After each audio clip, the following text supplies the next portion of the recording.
Ya, Assalamualaikum warahmatullahi wabarakatuh. Selamat datang ke podcast Dr. Jaka. Saya Jamil Adimin. Dan saya Kodori Ahmad. Kita bertemu sekali lagi dalam episod ke-8. Pakai baju batik kita. Yang ketiga, kita pakai baju batik kali ini. Bukan kerana Hari Raya dah lepas ya. Kita dah masuk Zulhijjah ni.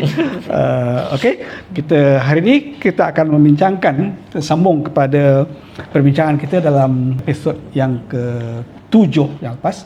Sekarang kita berada pada episod yang ke-8. Kita masih pada fasa 3, iaitu memperkukuh pelaporan perkembangan murid secara holistik melalui gabungan data akhir PBS dan peperiksaan pusat. Tetapi dalam episod ke-8 ini kita memberi tumpuan atau fokus kepada pelaporan pentadbiran formatif. Ya. Dalam kurangan ialah walaupun dia formatif, dia berdasarkan standard. Betul.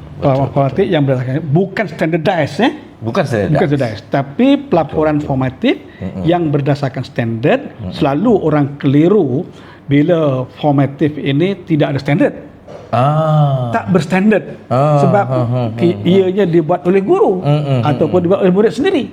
Jadi mereka menganggap pelaporan pentadbiran formatif ini tidak standard. Sedangkan sebenarnya boleh dibuat berdasarkan standard yang ditetapkan. Rupanya standard dan standardized itu lain, Dr. Jamil ya? Lain. Ini di standard di sini dan di sini standardized itu lain. Jadi kalau standardized Melayunya distandardkan. Kalau standard Melayunya standard lah Berdasarkan standard. Ada standardnya. So antara standard dengan distandard kan lain lah kan? Mesti ada beza.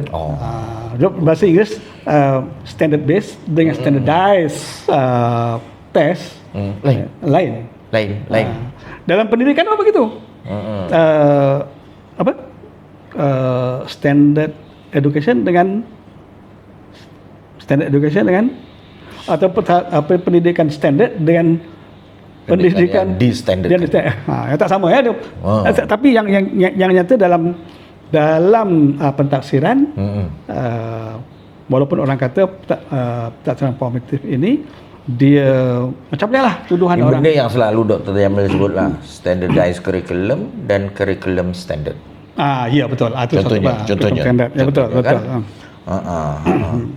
So maknanya Dr. Jamil,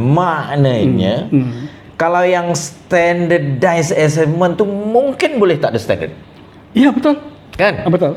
Yang ada standard pula mungkin tidak di-standardizekan. Okey. So bagaimana kita nak menjadikan pentadbiran format itu pelaporannya berdasarkan standard? Ya. Bagaimana? Ya. Di situ itu perlu dicerita Dr. Jamil. Sebab kalau tak gitu orang kata bila pentadbiran ni mesti ada markah. Betul. Pentadbiran itu kalau tak ada markah mana ada pentadbiran? Kan sudah pentadbiran penat-penat buat kerja tak ada bila markah. Tak ada markah, tidak ada ujian, tidak semestinya ada ujian kan? Tak semestinya tak ada ujian. Jadi bila tak ada ujian, macam mana tak ada markah, tak ada skor, apa? Bagaimana datanya nak dikutip? Mari kita cerita sedikit tentang pelaporan formatif berdasarkan standard. Boleh Dr. Jamil? Okey. Untuk pelaporan formatif ini, laporan bagi pentadbiran formatif ini, saya ingin mencadangkan supaya dia standard. Berdasarkan standard, dia mesti ada komponen-komponen penting dalam pelaporan pentadbiran formatif itu. Apa komponennya? Yang pertamanya objektif ataupun tujuan pentadbiran. Jadi guru-guru sesiapa sahaja pun yang akan melaksanakan pentadbiran formatif di dalam bilik darjah contohnya ataupun di luar bilik, tapi bukan yang dikendalikan lembaga periksaan, bukan peperiksaan berpusat, dia mesti ada objektif atau tujuan pentadbiran itu.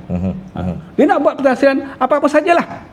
Dia kerja khusus ke, untuk seminar ke, ataupun apa-apa saja pentadbiran yang dilaksanakan di dalam bilik darjah, dia mesti ada objektifnya, ada tujuannya. Pembelajaran pun mesti ada objektif pembelajaran kan. Jadi pentadbiran pun mesti ada tujuannya. Untuk apa? Apa data yang akan dikutip? Yang kedua, metodologinya. Tujuannya apa ya selalu kalau tu? Tujuannya gini Dr. Jamil. Okey, apa dia? Kalau kita bercerita tentang mengesan perkembangan. Right, okey.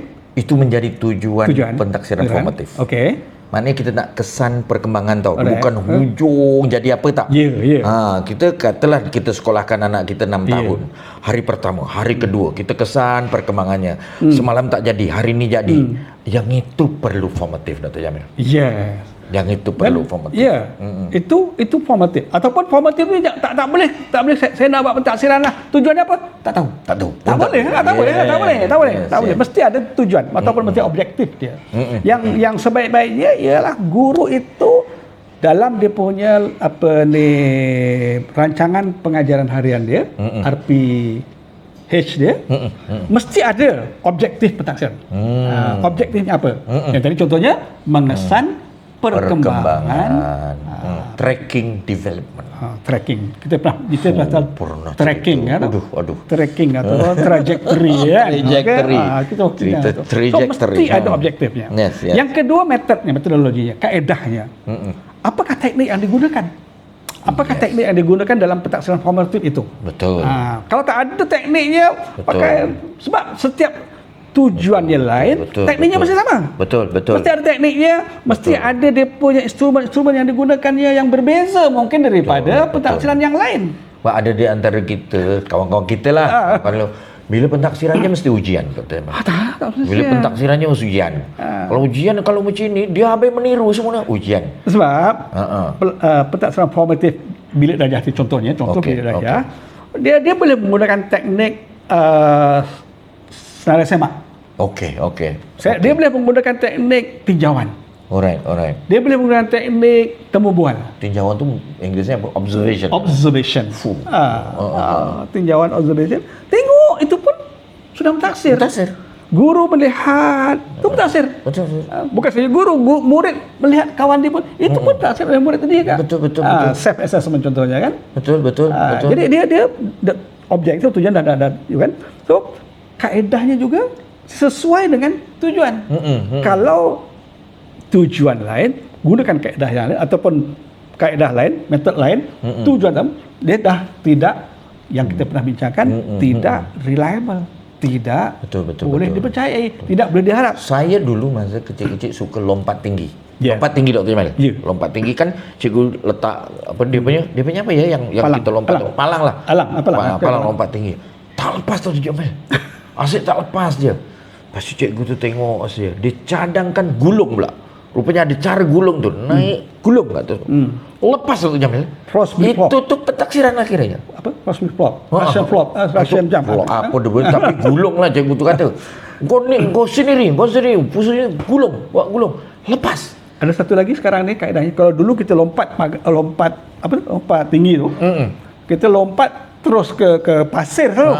Tapi sekarang ni saya tengok cucu saya, di sebelah sana palang tu dia letak tilang. Jadi katalah palang tu tinggi sini, sebelah sana tu ada tilang sebab ni. Okey. Jadi budak nak melompat tu dia tak takut jatuh, pum sampai jauh.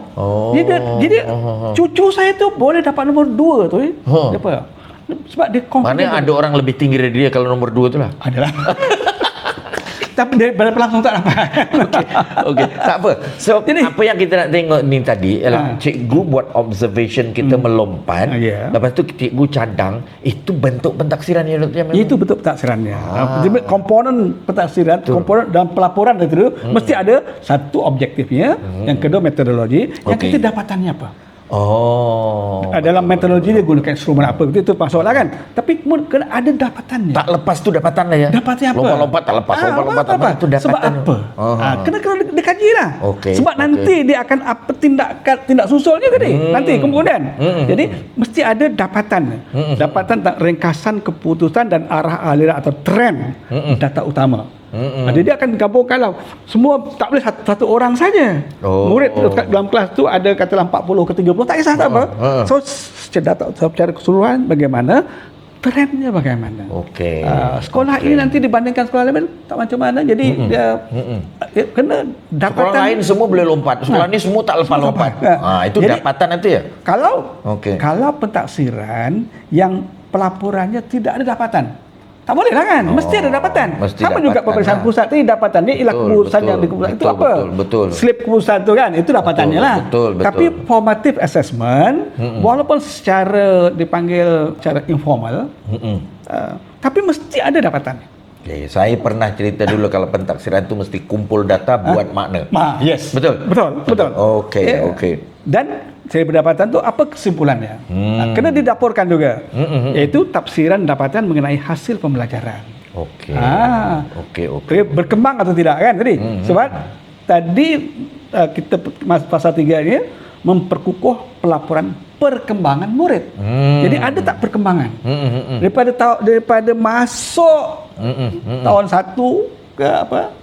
Sampai hujung tahun masih sama je. Okey. Kalau lompat tinggi itu tak lepas sampai hujung tahun. Sampai hujung tahun tak lepas juga. Something wrong kan? Something. Jadi kesimpulannya apa? Setelah kesimpulan yang terakhir mesti ada tindakan. Laporan pentaksiran formatif mesti ada tindakan.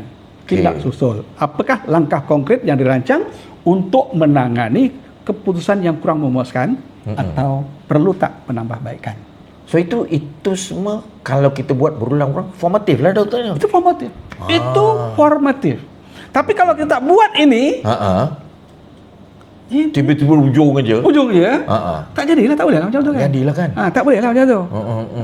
So tindakan tu adalah tindakan yang dibuat hasil daripada kesimpulan dapatan yang dikutip menerusi susahnya nak sebut tu, metodologi yang ditetapkan untuk mengisi objektifnya. Betul.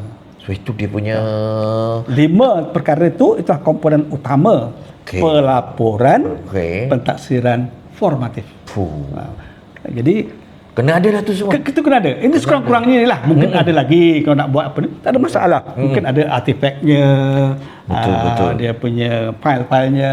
Boleh lah sebagai apa ni. Nanti bagaimana caranya nanti ialah panggil apa. So kalau macam ini bentuknya itu formatif.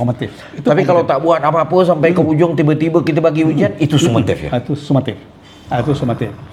Jadi bagaimana bentuk apa ni keputusan sama dalam bentuk apa itu terpulang. Nanti kita boleh bincangkan apakah dalam bentuk band ke atau apa bentuk apa-apa saja pun nanti kita boleh bincangkan tentang standard tadi tuan. Tapi sebelum itu dah dia punya komponen dan mungkin boleh kalau saya lanjutkan kepada apakah amalan terbaik. Amalan terbaik dalam melaporkan pentaksiran formatif saya. Yang pertama sekali amalan terbaik yang dibuat di peringkat antarabangsa lah yang saya lihat iaitu highlight kita kena highlightkan unexpected or especially interesting findings. I see. Kita highlightkan ataupun kita serahkanlah dapatan yang tidak dijangka atau sangat menarik. Sudah pasti guru boleh melihat unintended. Bila buat macam ni rupanya apa ni? Macam tadi yang saya kata tadi lah. Untuk meningkatkan apa ni? Mungkin sebelah sana tu diletakkan tilang tinggi kan. Jadi supaya murid itu tidak gayat, tidak apa ni, confident lagi. Jadi itu cara untuk meningkatkan potensi murid kan. Betul. Kadang saya ingat satu cerita. Nasyid. Doktor pernah tak memimpin nasyid? Nasyid. Budak-budak. Tahun 4, tahun 3, nasyid. Unfortunately saya tak pernah. Tak pernah ya? Tak pernah. Sekali ini cerita unintended. Sekali ada 8 orang nasyid tu unintended. Kita dah tahu dah budak-budak tu akan ikut guru je untuk menasyid. Tu pun ada seorang budak tu bagus betul tu Jamil. Unexpected. Bagus betul. So agak-agak lah kalau kita nak merangka satu pentaksiran, agak budak tu tak di-expect pun. Tetapi budak tu lebih baik. So itu adalah cerita-cerita unintended. Nak masukkan ke sini, apabila kita bercerita tentang formatif tu, kita juga harus bersedia dengan perkara-perkara yang unintended. Sedangkan dalam summative kadang tak ada tau Dr. Jamil. Tak ada. Memang tak ada. Sebab kita yang itu sajalah. Kita dah tengok based on the intended. So yang intended tu tidak ada masuk. So ini kita harus ingat rakan-rakan yang dikasihi, apabila bercerita tentang formative ni, letaklah kepada kita bahawa there's a possibility masuknya the unintended. Bagus tu. Yang kedua, apa best practice yang diamalkan oleh pendidik pendidikan antarabangsa ialah focus on matters that can be influenced by further actions. Perkara yang boleh dipengaruhi oleh tindakan selanjutnya. Jadi itu saya rasa bagus itu sebab tadi kita tujuannya ialah untuk memperkembangkan potensi kan. Perkembangan murid tadi. Dia yang holistik, yang kita tak nampak dan dia walaupun dia tapi dengan fokus kepada laporannya, fokus kepada perkara yang boleh dipengaruhi oleh tindakan selanjutnya. Tindakan selanjutnya itu yang contoh tadi letakkan tilam yang tinggi. Makin ramai yang boleh melepasi. Rupanya dia tak boleh lompat tu sebab takut jatuh. Aduh. Dia melompat tinggi tu boleh. So bila dia takut jatuh, dia tak berusaha untuk melompat lebih tinggi. Di situ rupanya. Jadi dalam perkara-perkara yang lain pun begitu juga, dalam permainan badminton ke permainan betul. apa-apa sahaja. Usaha meningkat tu tak ada dalam formatif, Dr. Jamil? Tak ada. Usaha meningkat. Tak ada. So kalau kita masukkan formatif, masukkan pelaporan formatif, possibility untuk peningkatan yang signifikan akan berlaku dan boleh dikongsi. Bila dilaporkan boleh dikongsi dengan orang lain, dengan guru-guru lain, hatta persekolah lain pun, hatta seluruh negara boleh dikongsi begitu. Itu amalan terbaik. Yang ketiga ialah dia kata ensure reporting is fair and accurate. Reporting untuk formative tadi fair and accurate, particularly for high stake assessment. Walaupun terdedah kan, semua nampak kan, semua nampak. So kalau tak fair, Dr. Jamil yang tak boleh melompat tu kok nampaknya tinggi. Kodri yang pandai melompat tu rendah. Tak adil kan, tak adil itu. So walaupun pentaksiran itu dilaksanakan oleh guru ataupun ibu bapa, yang mungkin murid yang dilaporkan tadi pentaksirannya anak sendiri, adik sendiri, anak saudara, cucu dan sebagainya. Tapi ciri adil dan tepat tu, fair and accurate tu sangat penting. Sebab itu akan memberi nilai kepada pelaporan. Maknanya kalau kita ajar kat sini menipu, dia akan terus menipu. Walaupun kita guru dan ibu bapa sama-sama pun diberi kebebasan untuk melaporkan. Betul. Tapi kalau kita terbalikkan, Dr. Jamil, kan pentaksiran formatif ni mengajar mereka untuk jadi jujur. Membentuk mereka untuk bercakap benar. Betul. Jangan masukkan elemen penipuan, rakan-rakanku yang dikasihi. Sebab kalau kita mula menipu dalam pentaksiran formatif ni, seolah-olah kita memang mengajar mereka untuk menipu. Dan ia dilaporkan dalam laporan tu mestilah yang jujur lah. Yang jujur begitu. Jadi bila pelaporan yang jujur itu akan dihormati oleh siapa-siapa pun. Bukan kerana pasal dia anak kita laporkan paling tinggi saja. Tidak. Dan yang keempat, amalan terbaik ialah kongsikan dapatan itu dengan rakan sekerja untuk membuat kerjasama dalam penambahbaikan. Rakan sekerja tu sama-sama guru. Sama-sama guru. Rakan sepembelajaran sama-sama murid. Dan sebagainya. Itu amalan terbaik. Okey, Dr. Guri, saya nak tanya Dr. Guri.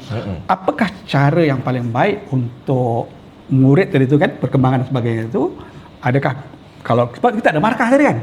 Kita ada markah. Kalau yang standard tu apa dia? Betul, Dr. Jamil. Rupa-rupanya apabila kita cerita formatif ni, berdasarkan markah tu tak berapa efektif. Sebab bila kita bagi markah katalah 5, murid akan tanya, 5 tu maknanya apa, cikgu? Susah nak jawab. Itu nak jawab tu susah betul tu. Kenapa Jamil dapat 7, saya dapat 6? Nak jawab tu susah, Dr. Jamil. Sebab 5 itu dianggap sebagai oleh pakar-pakar pentaksiran sebagai stokastik. Dia terapung-apung. Bahasa tu. Stokastik ni dia terapung. Dia terapung tu maksudnya 5 di sini dengan di sini tu pun tak sama. Dia terapung-apung. Okey. So seluruh dunia ni, Dr. Jamil. Sebab perkembangan formatif ni pun berlaku seluruh dunia. Bukan saja di Malaysia. Betul. So seluruh dunia Dia kata kalau nak formative ni, dia mesti ada pernyataan standard yang menunjukkan apa yang murid tu tahu dan boleh buat. Ya. Sebagai rangka untuk pentaksiran formatif. Ya. Dia tak boleh buat soalan, lepas tu bagi budak, budak jawab, dapat markah. Itu bukan formatif. Sebab di peringkat dah lama dah dalam IAEA conference di Montreal, tak silap saya. Dia punya tema ialah to know is not enough. To know, tema persidangan antarabangsa tu, to know is not enough. Dr. Jamil tahu kan wakil Malaysia siapa masa tu? Dr. Kodri. Saya tak berkesempatan untuk pergi ke Montreal. Alright. So assessment dan reporting ni kena dikaitkan dengan a specific learning standard. Ya. Yang so, gitu, kalau to know is not enough, apa lagi apa? Tapi they must be able to do. Yes. To do pun bagi saya kadang-kadang belum cukup lagi. Kita belum cukup lagi. Betul. Mereka kata they must be able to do. Boleh buat tahu, boleh buat dan boleh buat dengan bagaimana. Betul. Boleh cadangkan. So lembaga peperiksaan saya rasa mulai 2006 telah mereka bentuk dan memasarkan, saya guna perkataan memasarkan, share with the world. Share with the world satu rangka banding system. Band juga masa tu. Banding system untuk mengaitkan tahu dan boleh buat, dan macam yang Dr. Jamil kata, bukan setakat boleh buat tapi lebih daripada itu. Okey, band 1 tahu. Mana kalau tahu je baru band 1. Tapi dia tak boleh berhenti di tahu saja. Sebab yang yang mencabar sini ni Dr. Jamil bukan tahu tapi faham. So yang kedua, kalau tahu, lepas tahu tu faham apa yang kamu tahu, itu band 2. Band 2. Okay. Itu baru tahu, meningkatlah. Meningkat maknanya nampak perkembangannya kan? Yes. Nampak perkembangan. Mula tahu, saya band 1 sekarang sebab baru tahu. Saya dah masuk band 2 sebab tahu dan faham. So perkataan tahu dan faham tu bukan hanya disimpan oleh cikgu, tapi juga difahami dan dihayati oleh murid. Untuk bermula band 1. Tetapi yang menarik ni band 3 Dr. Jamil. Tahu, faham dan boleh buat. Dia bukan hanya tahu, bukan saja faham, tapi dia boleh buat. So maknanya tahu, faham dan boleh buat ni band 3. So band 3 ni bukan tahu, ini dia tahu bagus, band 3 tak boleh. Dia mesti tahu, faham dan boleh buat. Tetapi itu pun macam yang Dr. Jamil kata, boleh buat saja tak cukup. Dia mesti tahu, faham, boleh buat dengan beradab. Beradab. Adab mesti ada kat situ. Adab ni untuk meletakkan bahawa yang ditahu tu boleh ditadbirkan, boleh diterjemahkan tak pada buat. Tahu, faham, boleh tak terjemahkan pada buat. Penterjemahan antara tahu, faham kepada boleh buat, itulah adab. Tetapi dia tak cukup yang itu saja. Sebab kita nak orang yang betul-betul kira terpuji lah. So band 5 apabila tahu, faham, boleh buat dengan beradab. Terpuji. Lebih tinggilah sekadar beradab. Bukan saja beradab tapi terpuji. Bila tengok tu kita kagum dengan dia Dr. Jamil. Kita kagum. Kita nak anak-anak itu menjadi dan kita kagum dengan dia. Itu. Tetapi itu pun tak cukup. Sebab kita nak dia boleh memimpin rakan-rakannya. So tahu, faham, boleh buat dengan beradab mithali. Dia boleh menjadi contoh kepada orang lain. So ini adalah rangka. Rangka ni asasnya Dr. Jamil kita ambil daripada pemikiran Syed Naqib Al-Atas. Okey, kalau boleh saya ambil untuk memudahkan pemahaman kita lah ke 6 band ni. Saya tunjukkan ini jam. Ini jam Ini ialah jam. Kalau kita tanya seorang anak, ini apa? Itu jam. Berhenti band satu. Band 1. Itu jam. Yes. Kalau kita tanya jam tu untuk apa? Tak kedudukan untuk apa? Betul. Dia boleh kata itu jam dulu. Itu jam dulu untuk apa? Untuk masa. Menjaga masa, untuk mengetahui masa sekarang. Band 2. Yes. Itu saja. Yes. Kalau dia berhenti kat jam je untuk apa? Band 1. Tanya dia nak buat jam, entah. Cuma satu lah kan. Betul. Kalau dia kata jam ini untuk apa? Untuk apa? Dia kata untuk melihat masa. Dapat band 2. Band 2. Band 2. Band 2. Kalau dia dan boleh pula membaca jam ni, tengok sekarang pukul berapa dengan menggunakan jam ni? Sekarang pukul 9.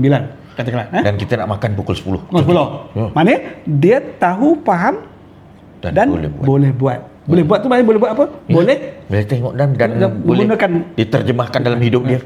Okey, itu band 3. Kalau dia tahu ini jam, dia faham guna untuk apa, dia faham apa dia lah waktu apa semua kan, dan dia boleh buat, dia boleh membaca kan. Tapi jam ni selalu campak-campak dengan dia apa semua. Itu. Dan kalau dia dengan beradab, menjaga masa contohnya, itu memang terpuji. Dia beradab dulu lah. Kalau dengan menjaga masa, apa dia bercerita, menjaga sebagainya, itu terpuji. Itu band 5. Nak sampai band 6 macam mana tu? Itu yang terbaik. Kalau dia boleh menyarankan kepada kawan-kawannya untuk menggunakan jam untuk menjaga masa sehingga dia boleh menjadi orang yang terbaik, itu dia misali. Cantik betul Dr. Jamil yang tu. Cantik Dr. Jamil. Bukan saja jam yang tadi. Bukan jam. Jam mahal gitu. Jam mahal. Okey, jadi itu adalah contoh. Bagaimana band 1 sampai ke band 6 dengan jam tu. Jadi maknanya kita boleh laporkan. Yes. Perkembangan murid itu. Betul. Mengikut band 1 2 3 4 6. Ada perkembangannya. Betul. Dengan kaedah ini kan. Dan band-band itu, saya ulang, band-band itu digunakan untuk formatif. Bukan untuk summative. Maknanya, tadi Dr. Jamil kata dia bermula daripada band 1, dia tahu nak pergi ke band 2. Untuk pergi band 2, ini perbuatannya. Dia tahu macam nak pergi band 3 dan akhirnya dia gambaran dia hebat betul. Saya nak sampai band 6. So untuk band 6 kena ada semua tu lah. Semualah. Okey. Cantik lah. Kalau itu kita amalkan, murid faham, mak bapak tahu dan guru-guru itu bertambah baik tak murid kita dari formatif? Sure. Yes. Dia sendiri akan tahu macam mana nak meningkatkan. Saya band 1 lah Mel. Okey, kau dah band 3 macam mana ya? Jamil boleh tolong kau dulu. Untuk sampai band 3.